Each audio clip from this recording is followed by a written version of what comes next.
Oh no, my team needs help right now. I don't have a time to think. I need to jump on the problem.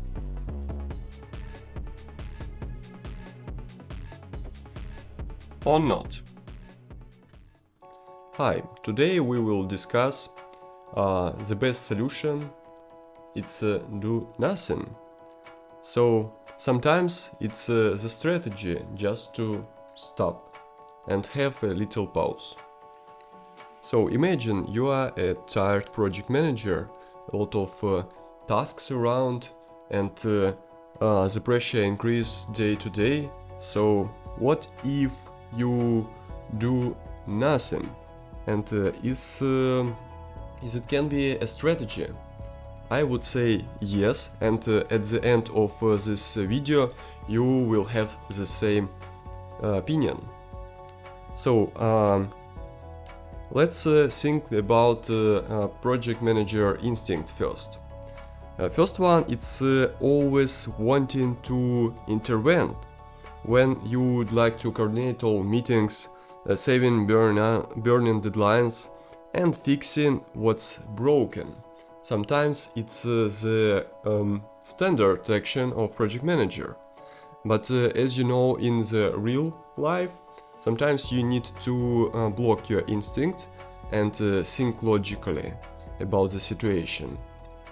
So, not every intervention is helpful. I would say that sometimes our desire to help make things worse. The team loses initiative. It means that we are not working right now with the proactive people. We just manipulating and trying to do something with their hands, yeah, I would say, because we are not believing in them, and that's why we are just trying to do something, making them to do something, yeah, something like this, if is shortly saying. The chess metaphor, sometimes the best move is not move. Observation creates space for the right decisions. It means that sometimes you need to have the bird view to understand where is the problem, what's the root cause of this problem, why it's happening at this stage, and so on. Not just to jump on that problem. So, first example, it's feature and disputes in the team.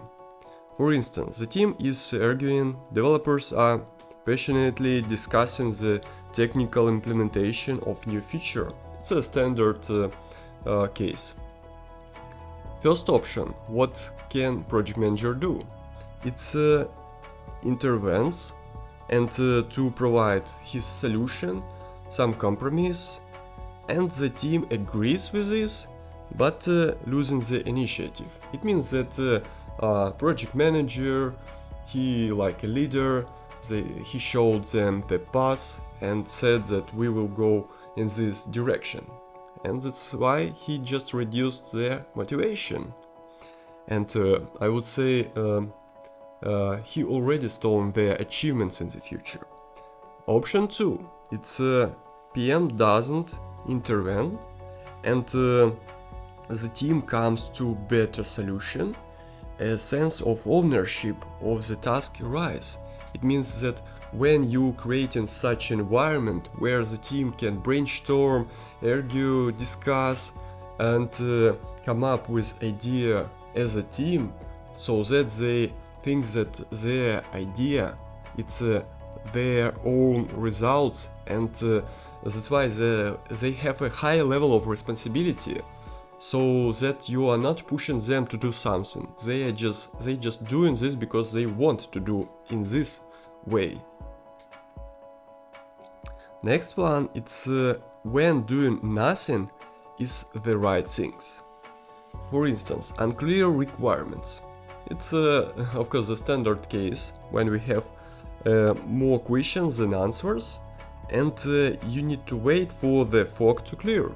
It means, for instance, your developers has some questions to the client side, some technical questions, for instance, yeah, and you can act like the bridge, yeah, and start asking the developers from the client side about some details and so on, to do a lot of actions and then transfer this information to your developers.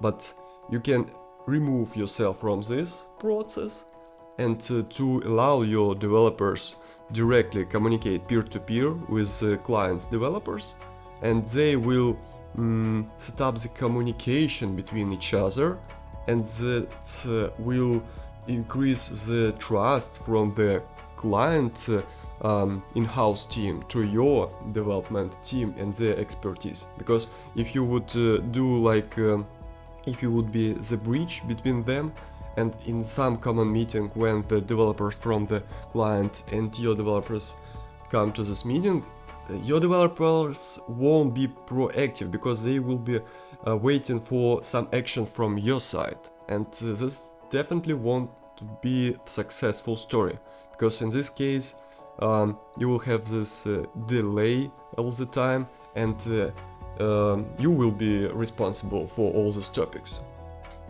Another one, it's emotional conflict. Let the passions cool down. Decisions made in haste or are often mistaken. It means that, for instance, you had a bad conversation with somebody in your team, and you have this emotional state that you'd like to, for instance, even fire this person. But make the step back and logically think about the risks, how it will impact on the team morale, how it will affect the revenue of the project, and so on. There is a lot of variations that can happen due to your emotional actions. So be calm as possible, because project management work, it's about psychology, about communications with a lot of people, and you need to do the emotional yoga, I would say, yeah, to have a rest and be careful, because your actions can cause damage. Waiting for an external answers. Pressure will not speed up external processes. Let time work for you.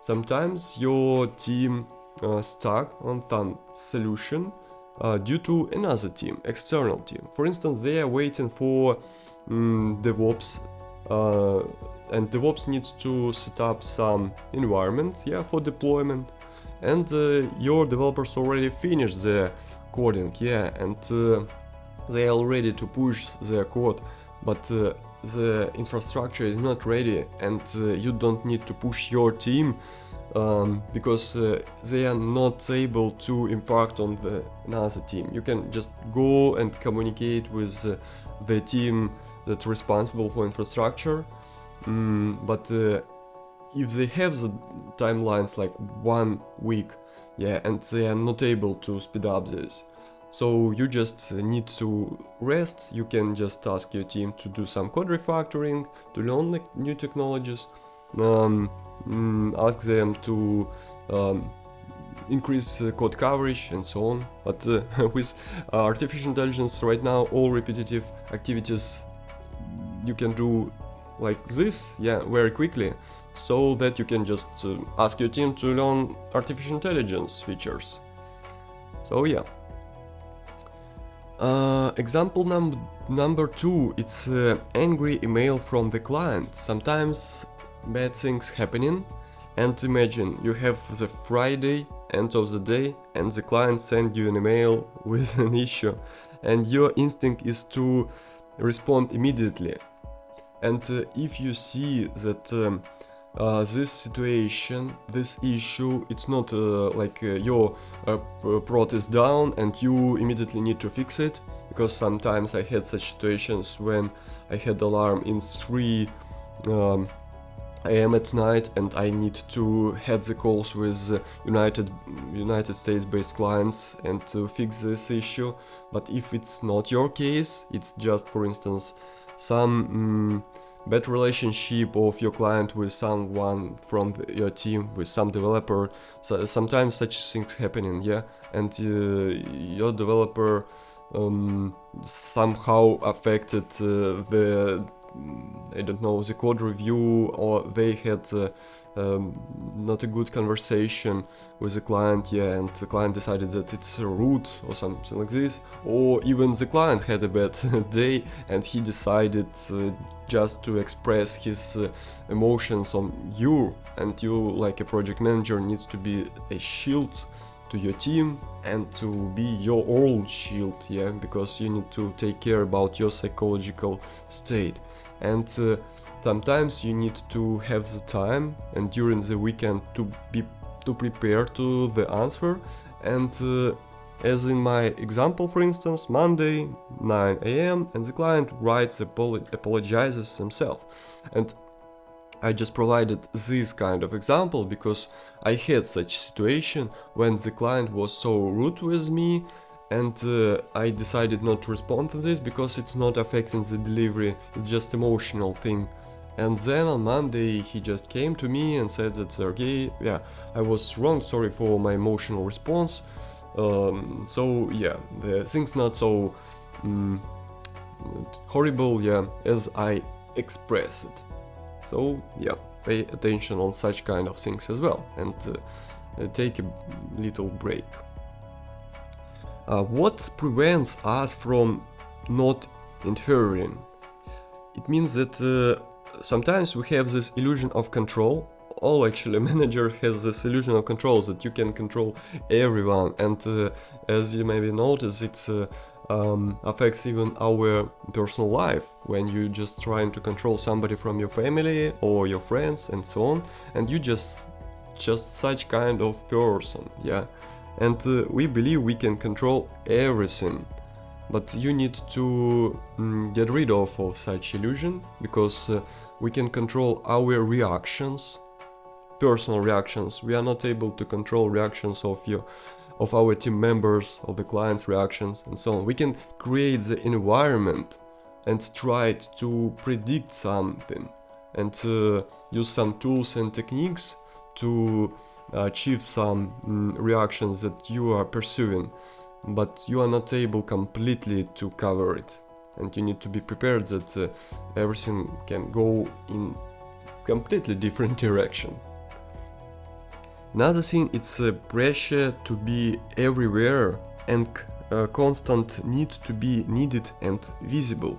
Sometimes project managers has such management, yeah, high level management, that cause the pressure on the project manager, that please show us that you are active, you need to be in all communications, you need to be the leader for your team, you need to be in all processes, please show us this by yourself. And this is not good, because in this case project manager becoming the bridge person, yeah, who are actually creating the bottlenecks in a lot of processes, just keeping them on him or herself, yeah, and not allowing the team to communicate with the client, to create the good relationship with their in-house team, and so on. And I would say that in this situation, project manager need to somehow explain to his management, if it's because of his management, yeah, that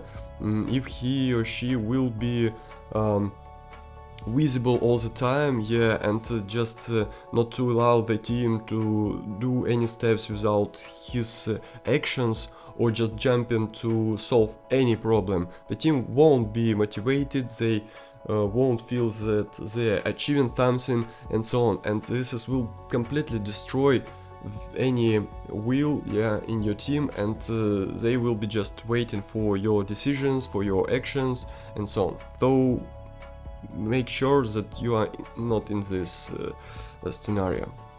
Another one, it's a fear of being useless.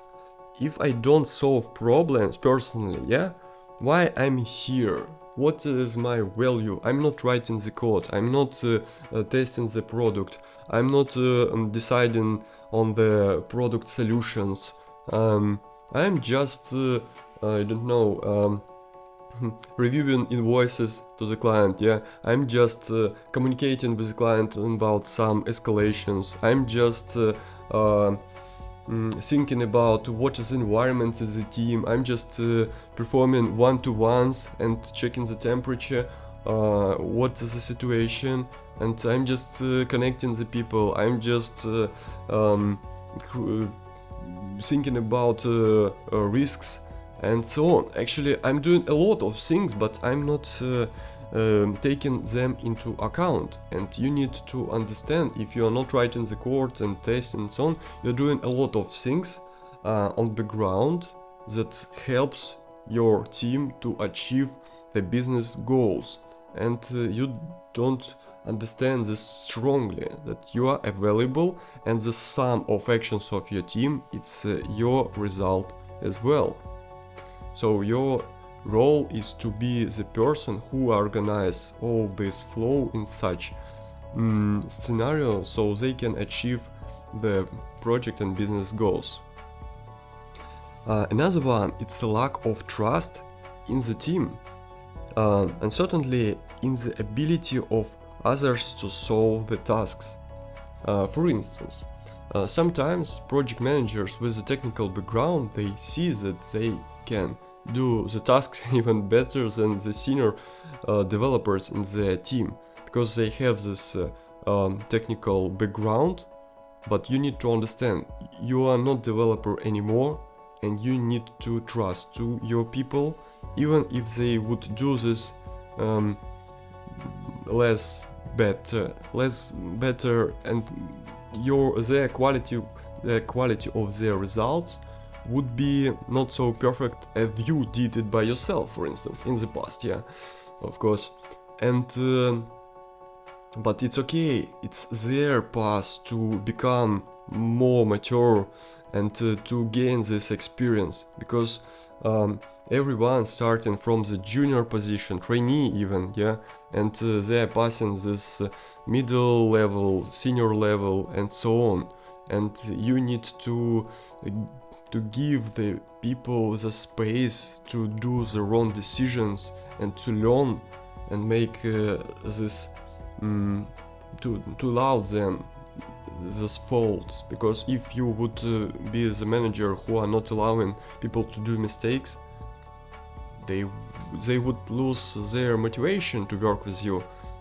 So it's an option, of course. I'm not telling you what to do, it's your option. You can be any kind of project manager.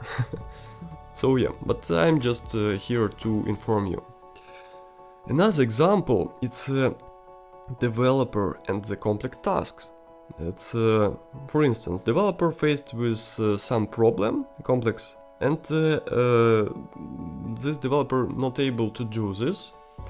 And what you can do, it's just to support. You can say that I'm here, and what time do you need, for instance, for this task? And he's saying, I need around 4 hours. And you can say that, okay, after those 4 hours, please let me know that you have faced the issues and you are not able to make some steps in this task. And I will find the expert that help you to solve this issue. I will go to other projects, to other teams, but I will find the way how to help you to solve this task. Yeah, and you need to be a supportive project manager who giving the people the space and time to think. Because when I was a developer, I was in such situations when a project manager was coming to me every 1 hour and asking when you will push this fucking code. And I was really upset, and it was just destroying my psychological state, and it was just annoying and distracting. And everyone in our team was hated such kind of behavior, because when you're a developer, in most cases you are introvert and you need to focus on a lot of layers, connections, dependencies. The objects need to be linked between each others, and you need to optimize it and then think about how to test this and so on. A lot of stuff in your head, and then the voice outside of your head somewhere, yeah, on the ground, when your fucking code will be pushed. And please don't do like this. So in result, when you will provide the time and space for your developers, they will overcome all blockers, and they will address all issues, and you will be the person who will be who supported them during this path. And this is really great story. So next one, it's some philosophical points, but I need to highlight it. Mindful inaction doesn't equal laziness. It means that observation, you closely monitor the situation, you analyze, but don't interfere with the natural course of events. You just observing. You can observe from the very beginning to the end, and you can see all interruptions, blockers, dependencies, a lot of stuff.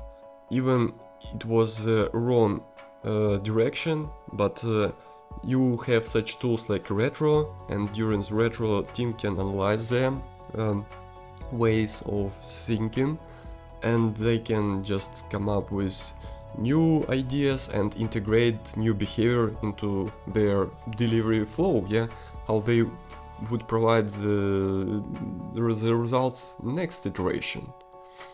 So mindfulness, you consciously choose to pause.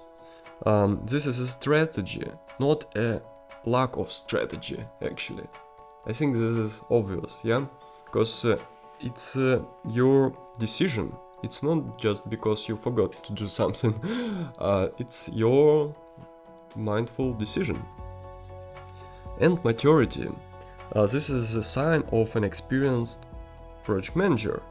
The wisest rush to solve everything, master know when to step back. It means that you know when you need to act, and you know when you don't need to act, and just watch and listen and see what's going on, and just sit somewhere and relax. So here is we have some conclusion. A solution. Doing nothing is also a solution, often the most difficult and important one. A mistake. Action for the sake of action, bringing more harm than good. When you're just doing a lot of actions, it's just actions, and they can just cause harm to your team, to your reputation of your company, and so on. So just step back and see what will happen. Leadership. True leader know how to wait and trust the team, because you are building the trust between you, between the client, and when you are just trying to solve everything, and you are acting nervously, and all the time you are in the rush, no, it's not a good story. And wisdom. Discerning when to act and when to give space to others. And giving space to others, it's very valuable, because they can breathe and freely make some decisions, solutions, and the people are looking for such kind of a job where they can realize themselves and to provide the value to the company and to grow, and you are helping. You don't interrupt, and you just support them in their growth. That's it, actually. I hope you enjoyed this video. If you found it valuable, you can share it with your colleagues, with friends, And if you'd like to dig into project management, I have a Udemy course, the link will be in description. So stay tuned, subscribe, and see you in the next videos.